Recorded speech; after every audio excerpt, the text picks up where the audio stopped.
Good morning, dear student. I am from TSN Senior Secondary School, Ajmer, class 11th, subject chemistry, chapter number 4. Chapter number 4 की आज हम starting करेंगे chemical bonding and molecular structure. Chemical bonding and molecular structure part 1 आज हम इसका देख रहे हैं इस लेसन का. तो डियर स्टूडेंट, बहुत इंपॉर्टेंट रहेगा ये हमारा लेसन, क्योंकि इस लेसन में हम मॉलिक्यूल फॉर्मेशन, जब मॉलिक्यूल बनता है तो किस टाइप की क्या बॉन्डिंग होती है, बॉन्डिंग से मॉलिक्यूल की क्या शेप आएगी, क्या उसका हाइब्रिडेशन होगा, इन सब को हम इस लेसन में जानेंगे और सीखेंगे. ठीक है, chemical bonding and molecular structure. Scientists are constantly discovering new compound and modify the earlier views of or theories for explaining the newly observed fact. क्या बोल रहा है कि साइंटिस्ट जो है वो कंटिन्यू डिस्कवर कर रहे हैं नए नए कंपाउंड्स, और जो अपनी पहले की ओल्ड थ्योरीज थी उनको मॉडिफाई कर रहे हैं और नई नई थ्योरीज दे रहे हैं, ताकि वो मॉलिक्यूलर स्ट्रक्चर को बहुत ईजिली समझा पाएँ. हर स्टूडेंट मॉलिक्यूलर स्ट्रक्चर के बारे में जो है सीख पाए, जान पाए, हाइब्रिडाइजेशन को सीख पाए. ठीक है, इसके लिए साइंटिस्ट जो है वो निरंतर प्रयास कर रहे हैं. ठीक है, अपनी थ्योरी को मॉडिफाई कर रहे हैं और नए नए कंपाउंड जो है वो आपके सामने डिस्कवर कर रहे हैं. ठीक है, the attractive force which held various constituents like atom, ions etcetera together in different chemical species is called chemical bond. Is called chemical bond. तो देखिए केमिकल बॉन्ड की डेफिनेशन इसने क्या दी है.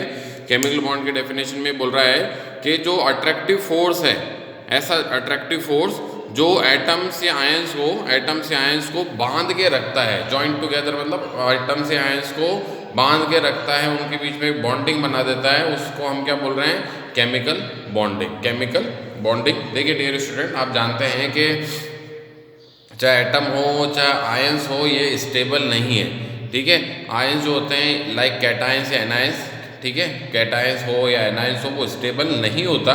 कैटायन का मतलब है जब कोई एटम इलेक्ट्रॉन का लॉस करता है तो किस में कन्वर्ट हो जाता है, कैटायन में. एनायन का मतलब क्या है, जब कोई एटम इलेक्ट्रॉन गेन करता है तो उस पर चार्ज नेगेटिव आ जाता है, तो वो क्या बन जाता है, एनायन बन जाता है. तो कैटायंस और एनायंस जो होते हैं या एटम्स जो होते हैं वो स्टेबल नहीं होते. वो हमेशा सर्चिंग में रहते हैं कि वो किसी दूसरे अपने अपोजिट स्पीशीज से जुड़ जाए और अपने आप को स्टेबल कर ले. बात समझ में आ गया, अपने आप को स्टेबल कर ले. जैसे इस चीज़ का ऐसे समझिए, Na+ अपने आप में स्टेबल नहीं है. ठीक है, बट अगर इससे Cl- मिल जाए, क्लोराइड आयन, जो कि एक एनायन है, Na+ एक कैटायन है, Cl- क्लोराइड आयन क्या है, एक एनायन है, तो दोनों मिलकर NaCl फॉर्म कर लेंगे और ये NaCl जो है वो हाईली स्टेबल है.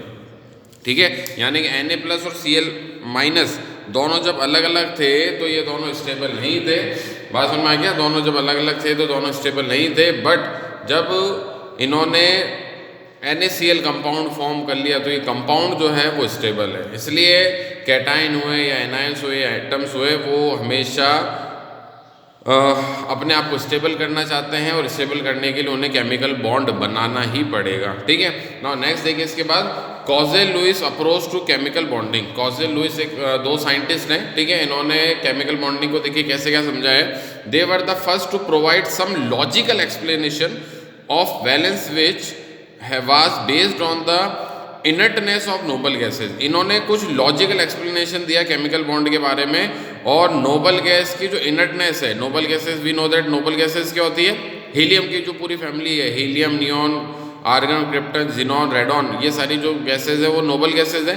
इनकी इनर्टनेस से समझाई थी इस बात को इसने. ठीक है, क्या बोल रहा है, इसने लॉजिकल फैक्ट से केमिकल बॉन्ड को समझाया. और नोबल गैसेज जो कि इनर्ट होती है, इनर्ट मतलब नॉन रिएक्टिव. ठीक है, इनर्ट का मतलब क्या होता है, नॉन रिएक्टिव होती है. उन नॉन रिएक्टिव नेचर के बेस पर इसने केमिकल बॉन्ड को समझाया था. Lewis postulate that atoms achieve the stable octet when they are linked by chemical bonding. Lewis के अकॉर्डिंग क्या था कि एटम जो है वो ऑक्टेट अपना कंप्लीट कर लेगा. सबसे पहली बात तो हम ऑक्टेट की करते हैं. यहाँ पर जो ऑक्टेट वर्ड आया है, ठीक है, इस ऑक्टेट की हम बात करें तो ऑक्टेट होता क्या है. ठीक है, तो ध्यान देखिए, ऑक्टेट का मतलब ये है कि अगर कोई स्पीशीज अपने आउटर सेल में 8 इलेक्ट्रॉन कर लेती है, ठीक है, चाहे एटम हो चाहे आयन हो, ठीक है, वो अगर आप आउटर सेल में अपने 8 इलेक्ट्रॉन कर लेती है तो वो हाईली स्टेबल हो जाएगी. ठीक है, वो हाईली स्टेबल हो जाएगी. और कौन स्टेबल नहीं होना चाहता, सब स्टेबल होना चाहते हैं. इसलिए वो अपने आप को स्टेबल करने के लिए या तो इलेक्ट्रॉन्स देते हैं या इलेक्ट्रॉन लेते हैं, ठीक है, या तो इलेक्ट्रॉन डोनेट करते हैं या इलेक्ट्रॉन एक्सेप्ट करते हैं। इसी को हम क्या बोलते हैं कि आउटर शेल में 8 इलेक्ट्रॉन हो जाए, इसी को हम क्या बोलते हैं, ऑक्टेट रूल, ठीक है। तो हर एलिमेंट यही ट्राई करता है कि आउटर शेल में उसके 8 इलेक्ट्रॉन हो जाए और इस वजह से ही वो केमिकल बॉन्ड बनाता है, ठीक है, केमिकल बॉन्ड बनाता है, ठीक है। जैसे समझिए यहाँ पर Lewis symbol, the inner shell electrons are well protected and are generally not involve in the combination process, ठीक है। क्या बोल रहा है, जो अंदर वाले इलेक्ट्रॉन्स हैं, जो अंदर वाले इलेक्ट्रॉन्स हैं वो बॉन्डिंग में पार्टिसिपेट नहीं करते, और बॉन्डिंग में इट मीन कौन पार्टिसिपेट करता है, आउटर शेल के इलेक्ट्रॉन्स पार्टिसिपेट करते हैं। तो डियर स्टूडेंट देखिए, सबसे पहले ये तो बाद में आपको ये बोल रहा हूँ कि आप इस स्लाइड का स्क्रीनशॉट ले लीजिए, ठीक है। और अब आप देखिए इस कंसेप्ट को हम स्टेप बाय स्टेप समझते हैं। देखिए यहाँ पर इस चीज को देखिए पहले आप, यहाँ पर अगर हम बात करें सोडियम की, ठीक है, सोडियम की हम बात करें, सोडियम का एटॉमिक नंबर 11 है, कॉन्फ़िगरेशन इसका 281। आउटर शेल में सोडियम के कितने इलेक्ट्रॉन है, देख सकते हैं आप, आउटर शेल में 1 इलेक्ट्रॉन है।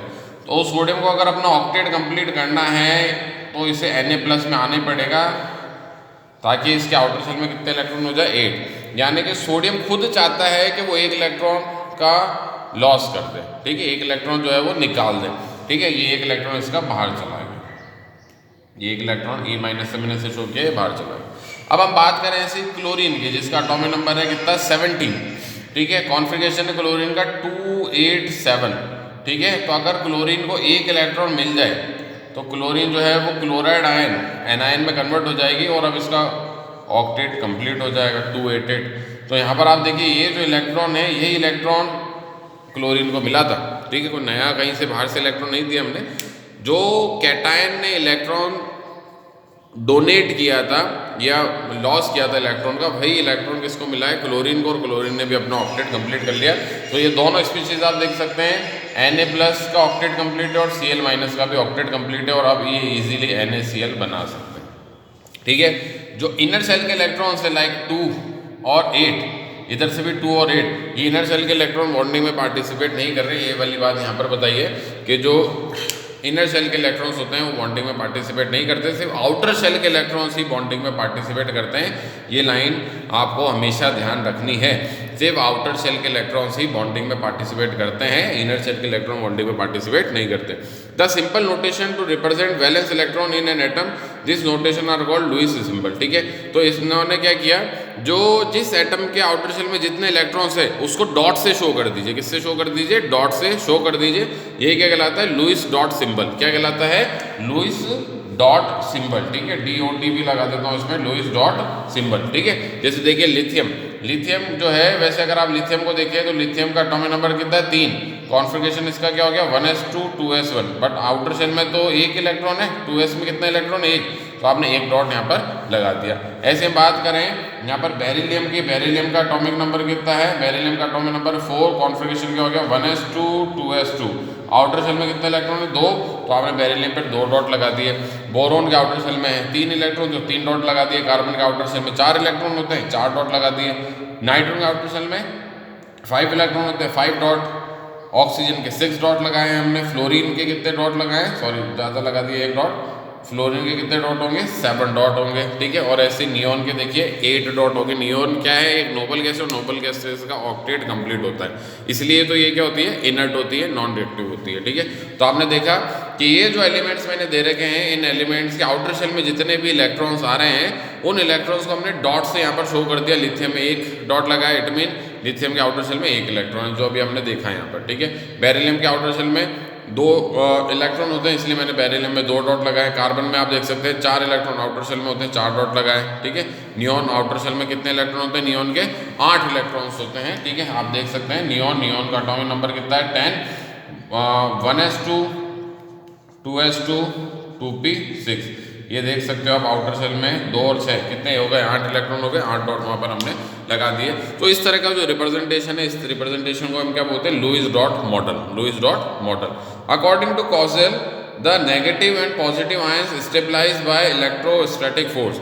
जो कॉसेल की थ्योरी थी उसके अकॉर्डिंग ये था कि जो नेगेटिव आयंस है, नेगेटिव आयंस यानी कि एनायंस, और जो पॉजिटिव आयंस है यानी कि कैटायंस, इन दोनों के बीच में एक बहुत ही स्ट्रांग फोर्स मिलता है जिसे हम क्या बोलते हैं, इलेक्ट्रोस्टैटिक फोर्स। ध्यान रखना है इसका, इलेक्ट्रोस्टैटिक फोर्स। बात समझ में आ गई यहाँ तक। जैसे देखिए यहाँ पर सोडियम जो है एक इलेक्ट्रॉन को लॉस करके किस में कन्वर्ट हो रहा है, Na+ में, ठीक है। तो यहाँ पर देखिए सोडियम का अगर आप एटॉमिक नंबर देखें 11 है, 281, तो 281 यहाँ तक 28, यानी कि अभी जो 10 इलेक्ट्रॉन है वो 10 इलेक्ट्रॉन किसकी तरह भरे गए इसमें, नियॉन की तरह। तो इसी कॉन्फ़िगरेशन को मैं इस तरह से भी लिख सकता हूँ, नियॉन 3s1, नियॉन 3s1। बात समझ में आ गया, नियॉन 3s1, क्योंकि आउटर शेल में आप देख सकते हैं एक इलेक्ट्रॉन है, वो 3s का एक इलेक्ट्रॉन है, तो नियॉन 3s1। अब Na+ में कन्वर्ट हो गया तो कॉन्फ़िगरेशन क्या हो गया, 28। तो 28 कॉन्फ़िगरेशन किसका, नियॉन का, तो ओनली नियॉन जैसा कॉन्फ़िगरेशन अब इसका आ गया और स्टेबल हो गया, अपने आप को इसने क्या कर लिया, स्टेबल कर लिया, क्योंकि आउटर शेल में इसके 8 इलेक्ट्रॉन्स हो गए, ठीक है।